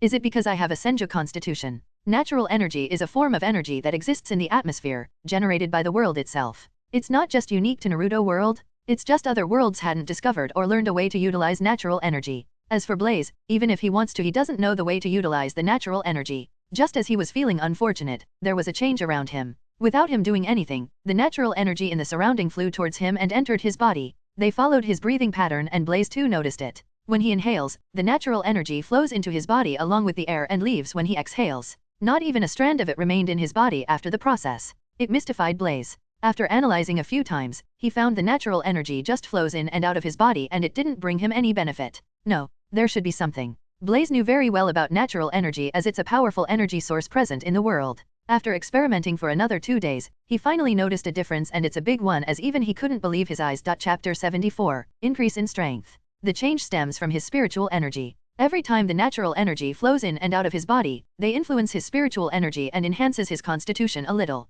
It was minuscule when it comes to his constitution, but it had a tremendous impact on his spiritual energy. It may also be the reason for his abnormal haki reserve. The reason why he was able to sense the natural energy now should be because of meditation. He had been meditating ever since he began to train in haki. Of course, he can't absorb natural energy and generate senjutsu chakra since he has no idea how to do it. But the surprise brought by natural energy is enough for him to be happy for days, because his haki points raise by 0.1 every day when he meditates by absorbing natural energy. There was a huge change in his status panel after he mastered his House Hoku haki and completed the task. Task: completely master House Hoku no haki. Status: completed. Reward: 5.0 Constitution plus 5.0 Devil Fruit Potential plus 5.0 Haki Points plus 5.0 Free Attribute Points. The reward completely changed his attributes and elevated his combat strength to another level. A few months back his attributes were like this: Haki, 15.3, Constitution, 41.2, Devil Fruit Potential, 36.4. Every week his Constitution attribute increased by 0.2 points while his Devil Fruit Potential attribute increased by 0.1. So, after 4 months, they were raised by 3.2 and 1.6 respectively. Combined with the reward, his Constitution attribute grew from 41.2 to 49.4, just a little short of reaching 50 points, while his Devil Fruit attribute increased from 36.4 to 43.0. As for his haki, they rose by 0.5 every week in these 4 months due to his heavy training. They increased from 15.3 to 28.5, adding the reward. Blaze's current status is as follows. Name: Blaze Hunt. Occupation, Marine. Constitution, 49.4. Devil Fruit Potential, 43.0. Haki, 28.5. Free Attribute Point, 7.0. The effect brought by the natural energy is exceptional and a huge boost to him. It's just Blaze doesn't know for how many days this perk will work, as he knew this kind of thing won't be permanent. After some time, the effect natural energy had on his Haki will surely diminish. He needs to make complete use of it till it lasts. Suddenly, a notification sound buzzed in his mind, startling him completely. Blaze checked and was surprised to see a new task. The system issued a new task after a long time. Task: save Don Quixote Rosinante and kill Fergo. Time: none. Reward: 1.0 Constitution plus 1.0 Devil Fruit Potential. Viewing the system task, Blaze was lost in thought and recalled everything he knows about Rosinante and Law. With his current strength, it won't be a problem for him to save Rosinante and kill Fergo. Hell, he's not even afraid of Doflamingo. But it's a different story if had to face all the members of Don Quixote pirates. He can only complete the mission covertly, but before that, he has other things to worry about. Aside from the fact the event will occur at 1511, he doesn't know the exact month and date. Furthermore, he just can't simply leave the East Blue and visit the North Blue when he's on duty. If he does that, then Sengoku may get angry this time, for real. He needs a reason to visit the North Blue. Since system released the task, there may be a reason. Let's wait. Blaze doesn't know how he would do in a real fight. After all, he hadn't fought any Haki users after learning Haki. His body is itching for a fight. So, just the thought of facing Don Quixote pirates excited him. Another 2 months passed by. In these 2 months, the biggest improvement came from his spiritual energy as his Haki points rose gradually. They increased from 28.5 to 34.5. His Constitution attribute stopped at 49.8, showing no signs of growth during the last 2 weeks. After pondering for days, Blaze decided to use the free attribute points and raise them to 50. Boom. As soon as he did that, his physique had a huge and visible change. His hair grew longer while his eyes had a golden tinge around them. He grew taller, standing around 6.7 feet in height. His shoulders widened a little, muscles enlarged with perfect proportions, but there's no change in his lean frame. His build held explosive strength while the feeling of unprecedented power coursed through his body. Especially his vitality, his entire being brimmed with energy and life force. The rise in his physical strength enhanced his devil fruit potential and spiritual energy. Blaze thought in his head, how strong am I right now? Just as he was relishing the moment of power, Regis entered the cabin with a low knock on the door. But, he stood rooted on the spot, noticing Blaze's change. How could a person change drastically in a single night? Regis was sure, Blaze looked normal last night. Blaze-san, what happened? Nothing, it was caused by a sudden increase in strength. Tell me, Blaze asked. Yes, snapping out of his thoughts and remembering his purpose, he quickly handed the Den Mushi to Blaze and said, Admiral Sengoku called, he wanted to have a word with you. Since you were busy in training, I didn't interrupt. Taking the Den Mushi, he dialed Sengoku's number. Purapura, Purapura, Purapuro. Kaka. Sengoku-san, Blaze here. Blaze brat? How's East Blue, is it to your liking? Sengoku spoke in a relaxed tone. I am bored as hell. I would be grateful if you send me to the New World, Sengoku-san. Blaze replied. Sending you to New World is the same as instigating a war. Sigh, it's too early for you to enter the New World, and don't forget you are still under discipline. So, why did you contact me, Sengoku-san? Blaze asked. He has an idea why the latter called him. Is anyone near you? Blaze looked at Regis and the latter left the room without any noise, understanding the cue. Blaze then replied. No, you can talk freely. I want you to do something. Sengoku then explained the deal regarding the Ope no Mi. I have intel that Don Quixote pirates will be there. I don't know how the trade got leaked. The truth is, I don't want to share about this mission if not for my bad premonition. Hearing this, Blaze's lips twitched. Am I that unreliable? Yes. So, what do you want me to do? Nothing? I want you to monitor the island in secret and wait for my orders. Make note, this an unofficial request personally from me. If someone finds your whereabouts, there's a chance you may be directly dismissed from the Marines. Do I have to partake in such a risky mission? You don't want to? Sengoku asked back, knowing full well about Blaze's personality. In fact, Blaze didn't want to do this for just 2 attribute points when he can gain them by simply training in one place. And, the real troublemaker is Rosinante, godson of Sengoku. After thinking for a moment, Blaze decided to do it. Not for attribute points, but to save Rosinante. He wanted to see how the future will develop, once he changes them. It's going to be entertaining, to mess with Doflamingo. I will do it. Blaze replied while Sengoku updated him further about the details. The trade will happen 2 weeks from today. Reach the location a week before and monitor the situation, covertly. Okay. Chapter 75, Rosinante and Law, Minion Island. A week passed. As agreed by Sengoku, Blaze reached the island decked in ordinary civilian clothes. Everything below his eyes is covered by a light gray scarf, perfectly concealing his facial features. The entire Minion Island is overrun with pirates commanded by Diaz Barrels and was on constant lookout. He had to sneak his way in. Stepping on the island, Blaze's observation haki covered the entire island and captured everyone's presence. He knew Rosinante would steal the devil fruit 3 days prior to the appointed date. So, he had to wait for another 3 days before Rosinante and Law arrives. The island had a snowy climate. It didn't take long for Blaze to find the ghost town where the Diaz Barrel's hideout is located. He stopped some distance away from them and called Sengoku. What is it? Have you reached the Minion Island? Sengoku attended the call and asked in a low voice. Yes, I am near their hideout. Do you want me to get the devil fruit? I don't think it will be a problem. Blaze expressed his thoughts and asked. What? Why did you go there? Did anyone spot you? Sengoku quickly asked. Relax, Sengoku-san. Heaving a sigh, Sengoku stated, this mission had to be discreet, so don't do anything foolish. Maintain some distance and wait. Inform me, if you find anything unusual. Okay. 4 days passed. Blaze got bored, waiting. Finally, his haki picked the presence of a figure rushing towards the mansion located at the top of the hill where Diaz Barrel is. It's Rosinante? He then later creates an explosion around Diaz's place and blows up the mansion without making a sound. With his powers, Rosinante sneaked in without making a sound and stole the OPI no Mi without anyone noticing. He made fool of everyone with his devil fruit ability calm. Just as he rejoices getting the fruit, he accidentally slips on the snow and was circled by Diaz's men. Blaze saw everything but he didn't rush to help as he knew Corazon will successfully escape. The explosion and fire caught the Marine's attraction. Vice Admiral Tsuru complained and informed Sengoku. As for Sengoku, he thought it was caused by Blaze and soon called him. On the other hand, Blaze knew why Sengoku is calling him. As soon as he attended the call, a roaring voice came. Blaze, didn't I tell you to stay put? It's not me. Someone stole the OPI no Mi from Diaz Barrels and the commotion is caused by him. Blaze called responded. What? Who is it? Did you see his appearance? Yes, he had blonde hair. Blaze then described Rosinante's features and his devil fruit ability calm. On the other side, Sengoku clenched his fist. Rosinante, why? Don't tell me. He suddenly remembered the conversation he had with Rosinante and the child who suffers from a condition known as Amber-Lead syndrome. Everything became clear to him. Rosinante wants the child to eat the OPI no Mi. Blaze, I know him. He's a Marine undercover. Whatever happens, bring him back. Saying this, Sengoku ended the call. He didn't expect that Rosinante, who he considers his son, would betray him. Though, he had a reason it doesn't wrong the right. On the other side, Rosinante defeated the pirate minions and rushed towards Law's location.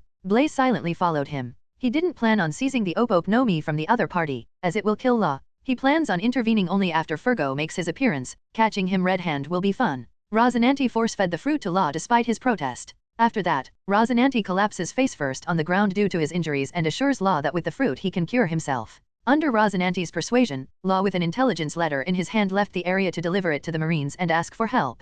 Blaze didn't go after Law and waited for him to come back as he knew he will. After around 15 minutes, Law came back carried by Fergo, who was shocked by seeing Corazon here. Rosinante was also surprised and accidentally revealed his voice to Fergo. Everything happened as Blaze remembers. Fergo, being suspicious of Rosinante's presence, decides to check the intelligence letter given to him by Law despite Rosinante's protest. After reading the letter, he delivers a vicious kick to Rosinante's face. Law tries to stop Fergo, but the latter was unfazed and grabbed him in a choking grip. Throwing Law away, Fergo once again concentrated on Rosinante. He was extremely angry as he knew if the Marine got the letter it would have ruined the years of planning made by the Doflamingo family. It's time to make my entry. Blaze thought and revealed his presence. Sensing his presence with observation haki, Fergo looked towards his direction and shouted, "Who? Clap, clap." Blaze came forward, clapping his hands. Gazing at Fergo, he asked with a smile. "Fergo, long time no see. How are you doing?" "Blaze? What is he doing here?" He saw everything. Fergo muttered to himself and attacked Blaze without any compassion as a former comrade. "Is this how you greet me, meeting after a long time?" Blaze asked again, effortlessly evading Fergo's haki-powered strike. Before Fergo could attack again, a powerful blow came to his stomach. He blocked with his hands the attack, but Blaze's kick broke his haki defense and threw him back. The unforeseen development stunned both Rosinante and Law, especially Rosinante. He didn't expect the all-powerful Fergo would be taken by a single blow. Taking advantage of the situation, Rosinante grabbed Law and tried to flee the area. But Blaze's next word stopped him. "Don't bother. You can't run away from me. Furthermore, I was sent by Sengoku-san to bring you back. Now, create a noise field around the area. I don't want my fight to draw others' attention." Hearing the last part, Rosinante was shocked. How did he know about my devil fruit ability? Did Sengoku-san told him? Still, he did as Blaze asked since the latter is on his side. At that moment, Fergo recovered from the strike and got back to his feet. Blaze's strength completely caught him off guard and shocked him. The last strike is the best proof. His haki was completely overwhelmed by the other party. Fergo knew he isn't the latter's match. "You have become stronger," Fergo commented. "Unlike me, you were always strong but hiding it. Only today I found the reason for it." Blaze lied without any change in expression. Chapter 76, Fergo's Death and Doflamingo. "Come, Fergo of the Don Quixote Pirates, show me your full strength. Don't disappoint me." Blaze got fired up while his fighting spirit soared. It's his first fight after learning Haki, so it's understandable that he's a little excited. Disregarding the rifle, cloak, and his marine shirt, Fergo revealed his chiseled physique. Coating his entire upper body with Haki, he rushed forward. Imbuing his arms with Haki, Blaze faced Fergo punch. Both their fists collided in midair, creating a shockwave that swirled the surrounding snow and dust. Fergo was pushed back while Blaze was disappointed. He finds Fergo very weak. No, it's that he's weak I became strong. Blaze shouldn't compare the Fergo of current to his future self that appears 13 years later. He's definitely not as strong as he was shown in the Punk Hazard, as he's still young and growing. Still, Blaze wants to enjoy his fight, so he reduced the amount of Haki that he channels to his arms while his observation perceived Fergo's movements. Unlike what he feared, the application of Haki to his body came naturally. Blaze doesn't have to worry about how he will fare in a real fight. After exchanging a blow, Fergo found Blaze limited his Haki to his level and he wasn't also utilizing his Devil Fruit power. I couldn't precisely gauge his strength, but he should be as strong as Daffy. His growth is unbelievable. I need to inform Daffy about him. I should have killed you at the training camp when I had the chance. Fergo suddenly stated. Pity? You didn't? Even if you tried, I don't think you may have succeeded. Blaze responded and punched at him. Fergo backed away from the strike and suddenly rushed off from the battle. Yes, he's trying to flee, but that's not his true intention. Before he could even get out of the noise wall created by Rosinante, a scorching beam hit both his knees, depriving him of his ability to walk. Fergo, when will you ever learn? All your actions are within my perception. Blaze shook his head. He then once again said, don't do it, otherwise, I will kill you. His words puzzled Rosinante and Law as they don't understand his words, but Fergo did. He was trying to reach his Den mushy, but Blaze easily saw through him. How did you become so strong in a year? Fergo asked. You had mastered Haki and become proficient in such a short time. Considering your physical ability and Devil Fruit power, your strength is only a little short of Admiral's.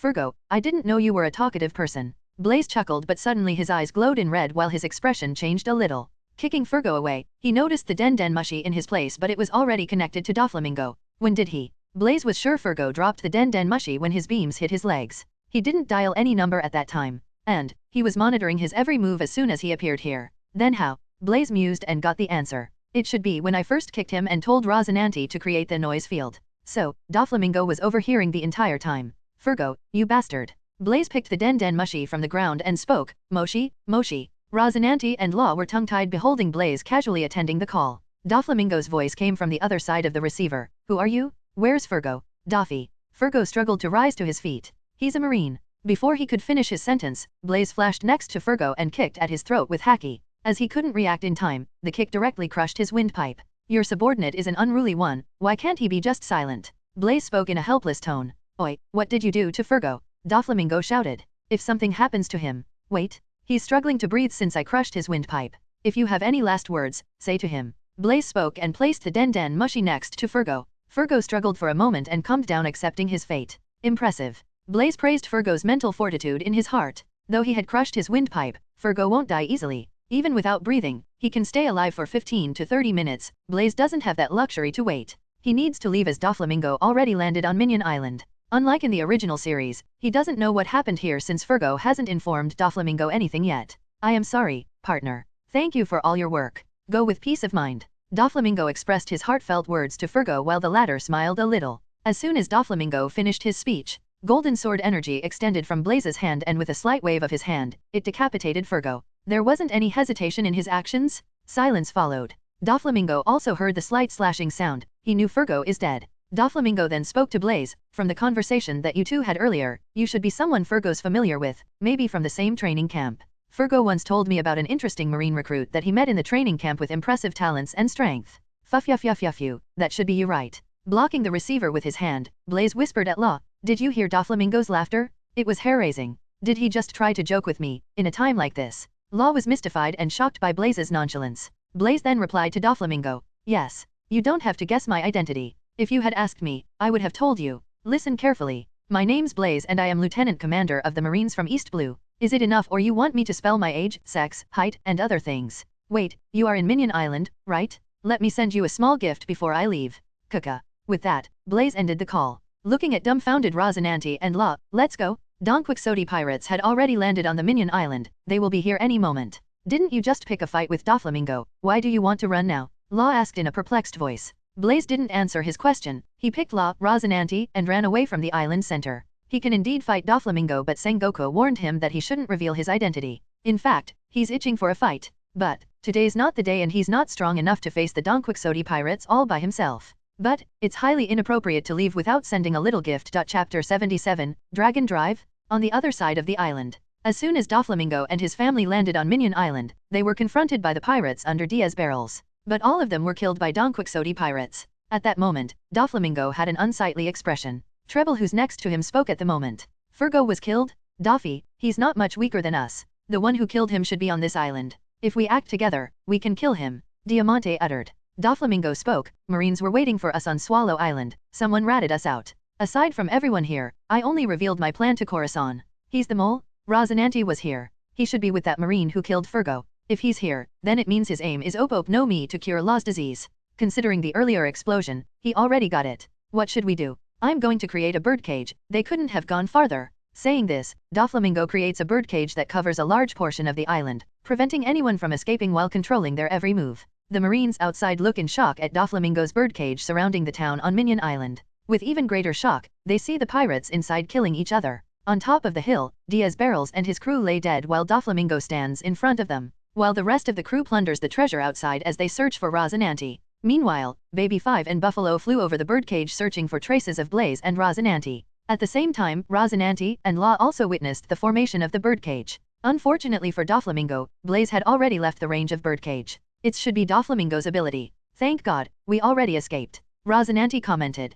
Putting them both down, Blaze stopped in his tracks, understanding he's out of birdcage's range. What happened? Rozinante asked. I'm going to send Doflamingo a small gift, Blaze replied and raised both his upwards. I would recommend both of you to move away from me a little. What are trying to do? Rozinante asked, but he carried Law and retreated anyway. With his arms raised, Blaze took a deep breath. A faint layer of golden glow enveloped his entire body like a cloak while his eyes turned pure gold. Ha! Blaze cried aloud while his body erupted with terrifying heat. Channeling them to his arms, he lighted them towards the sky. In others' eyes, it looked like a huge golden pillar reaching the sky. Everyone gazed at the sight in awe, whether it's Marines, pirates, residents, or Don Quixote pirates. Only Doflamingo noticed the extraordinary power contained within that golden beam. It was terrifying, even he felt danger from that thing. Who's doing it? Is it targeted at us? Blaze didn't stop. His hands emitted the golden energy without a pause for nearly a minute, while everyone else noticed the anomaly in the sky. An enormous form took shape above the clouds, looming over the ghost town. From below, everyone could make out the shape. It was a shadow of a huge dragon.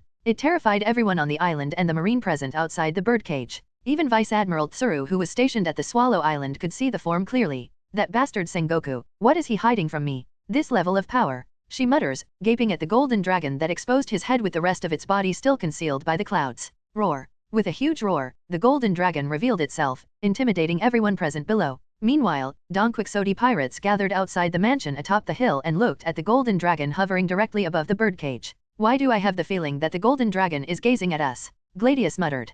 Doflamingo and others grimaced, noticing the oddity. Currently, Blaze was looking at the Doflamingo and his crew through the golden dragon as he was directly connected to it. I hope you like the gift, Doflamingo. Blaze smirked and attacked. The golden dragon let out another roar and shot towards where Don Quixote pirates were. Fuck. It really is targeting us. Is it a devil fruit ability? Gladius cursed. Dragon Meteor Storm, Dragon Dive, it was Xeno Zaldique's ability from Hunter x Hunter. Instead of Nen, Blaze used his devil fruit power. Just as everyone thought the birdcage will hold it, the golden dragon made of energy suddenly shattered into arrows shaped like that of a small dragon and rained down from the sky. Though the ability isn't as exaggerated or as big as Xeno Zaldique's attack, it was enough to cover the hill where Doflamingo is. The sudden change caught everyone off guard. Before they could react, the attack was already above them and it covered a wide area, completely blocking their escape route. Everyone take cover, dodge the arrows, all of them are coated with haki, Doflamingo told and shouted, Pika.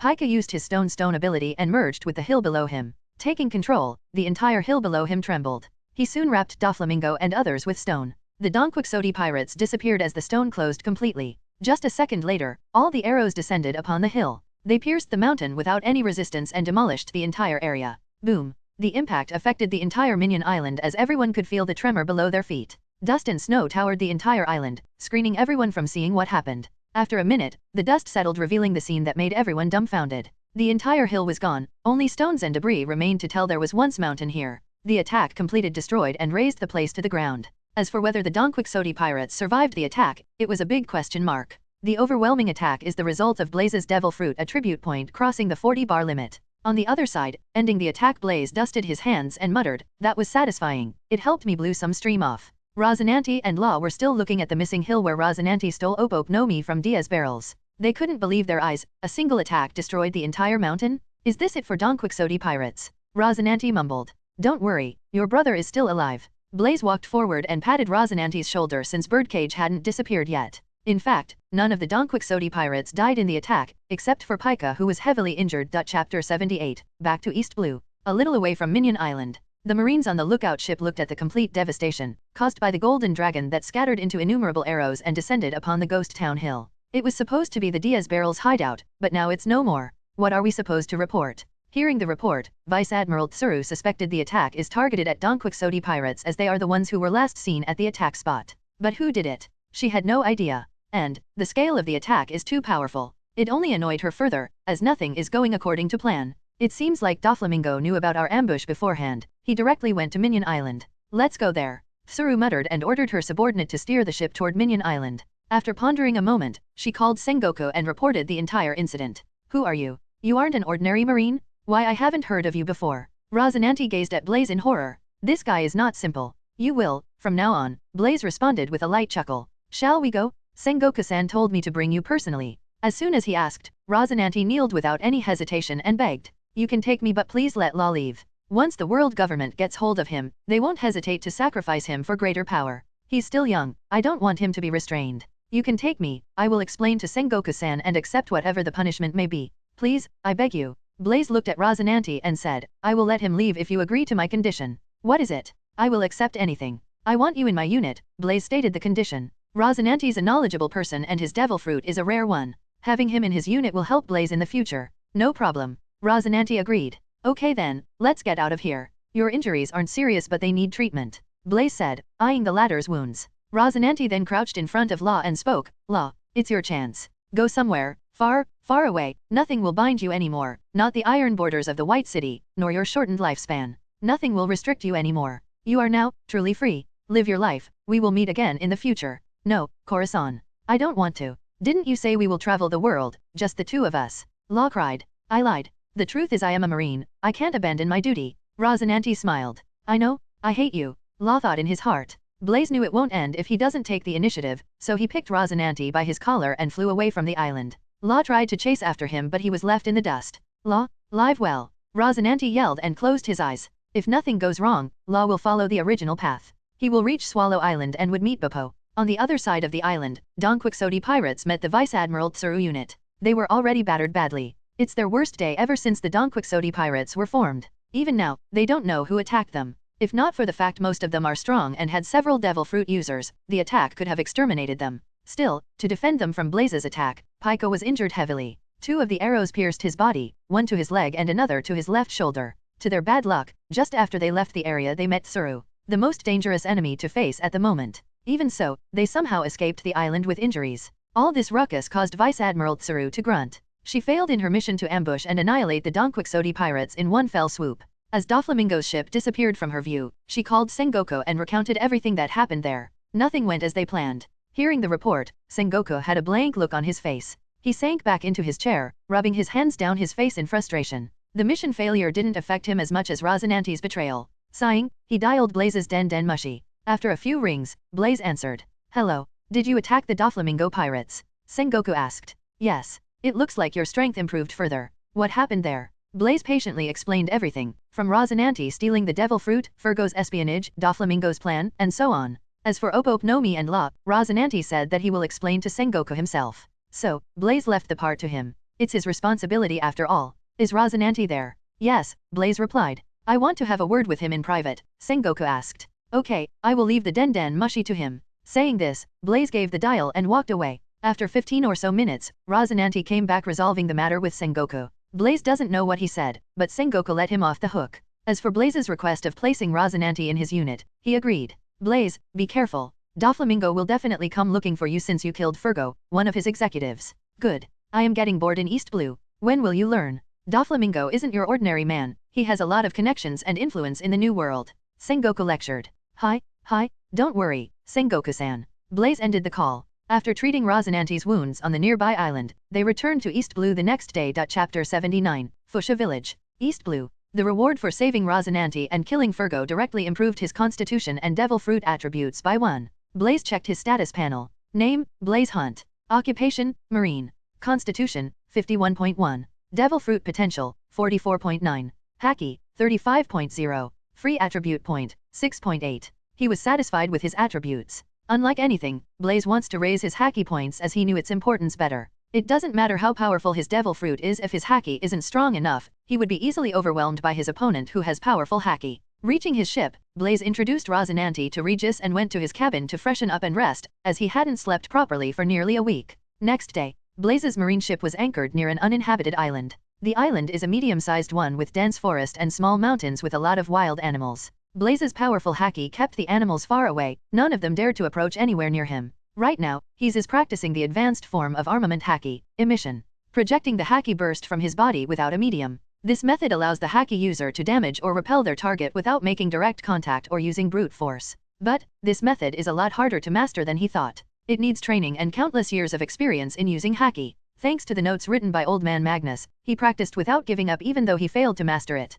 Aside from practicing armament Haki, he focused on observation Haki too. With Rosinante's devil fruit ability, he was able to improve them further. With no sound in the surroundings, he trained to sense others' presence and intent. It helped him in developing his observation Haki to some extent. Blaze also shared different ideas of how Rosinante can develop his devil fruit ability and incorporate them in a fight. It's a wonderful ability if utilized properly. He then began to teach Haki to both Regis and Rosinante. He trained them the same way how he learned from Old Man Magnus. But, it was fruitless as they failed to sense the spiritual energy even after days of practicing. As Magnus said, not everyone is suitable to learn this method. Since they weren't able to feel the spiritual energy, Blaze then switched to a different method. To any beginner, sensing spiritual energy via observation Haki is simple, because it's easy to awaken an observation Haki in a forced manner, unlike armament Haki. So, Blaze trained their observation Haki by blocking their vision. 10 days passed. Nothing changed. East Blue was calm as always, even sighting pirate is a rare thing. Blaze told his unit to let the ship sail towards the Dawn Island where Goa Kingdom is located.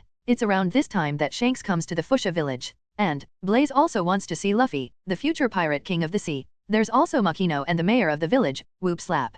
His ship reached the Fuchsia village but Blaze doesn't want the others to know that he's a marine as it would affect his plan with Shanks. So, the marine ship was docked in the remote area of Dawn Island while Blaze traveled to Fuchsia village by foot. The Fuchsia village is the same as he had seen in the series, resembling a typical rural community, with rustic wooden houses, docks, and a few windmills. It is located to the east of the Goa Kingdom capital and is unknown to many, but the entire town is filled with energetic and cheerful people. Blaze sensed a lively environment around the village. Just as he walked into the village, he noticed a bar. Party's bar? A smile surfaced on his face seeing the bar. In the entire One Piece world, this place is a little special, because in a way it's where the series starts. As he was decked in ordinary clothes, no one noticed his presence. Blaze then casually strolled into the bar and looked around for a seat. Since it was noon, the bar was half occupied and the smell of wine permeated the entire place. It was noisy as most of the customers are local residents. Occupying a seat, Blaze waited. Within a minute of his arrival, Makino came to ask for an order. Like in the series, Makino seemed very kind. Since it's only 1511, he looked young with brown eyes and dark green hair that goes up to just above her shoulders. Mister, I haven't seen you here before. Are you new to our village? Makino asked with a smile. The youngster before her looked the same age or even younger than her, but his temperament is vastly different from anyone she had ever met. He looked positive and trusting with a smile at the corner of his lips. And, the way that he looked at her was as if he was familiar with her. Why is that so? Yes, I will be around here for a while. Blaze replied. Oh, what do you want to have? We have. Makino listed the items available in the bar. Ordering a bottle of wine and a meat dish, Blaze looked around. He didn't see Luffy's figure anywhere in the bar. So, he's not here, huh? After finishing the drink, Blaze left the bar after saying goodbye to Makino. I will see you tomorrow, Lady Makino. As soon as he came out of the bar, he heard a voice. Oi Luffy, don't run around. You are going to fall. A little figure ran towards the bar while an old figure chased after him. It was Child Luffy and the mayor of the village, Whoop Slap. Without minding his presence, Luffy got past him and entered the bar while the mayor noticed his figure. You are. My name's Blaze. I am new to this village. Blaze smiled. Oh. Mayor then suddenly frowned. You aren't a pirate, right?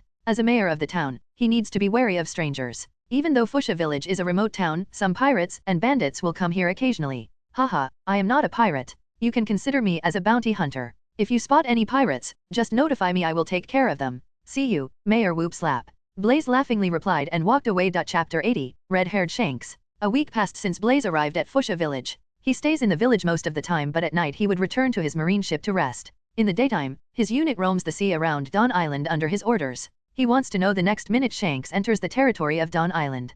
He can simply wait in Fuchsia village for him to arrive, but he can't fight Shanks here, it will only lead to destruction. In this 1 week, he befriended the people in the village like Mayor Whoop Slap, Makino, Luffy, and others. Especially Luffy, the kid is too naughty, rebellious, and had no respect for others. Mostly, it's Makino and Whoop Slap taking care of him. Both Blaze and Luffy sat in Makino's bar chatting. Makino gave Luffy milk while Blaze enjoyed his wine. The 6-year-old Luffy asked, Blaze, you said you are a bounty hunter, right? You can think so, Blaze responded. I am going to become a pirate in the future. If you try to catch me, I will defeat you with my punch that's as fast as a pistol. Luffy balled his tiny fist and showed a punching action. Oh. Blaze looked at Luffy and simply flicked his forehead with haki, causing him to groan in pain. Ah, it hurts. How can a flick hurt so much? You are 1,000 years too early to talk about defeating me, grow up first. Blaze snickered and gulped the remaining bottle of wine. Observing their quarrel, Makino laughed. Blaze learned one thing after interacting with Luffy for a week. His dreams of becoming a pirate didn't arise from Shanks, it was there in his heart, but Shanks losing the arm for him seems to be the trigger.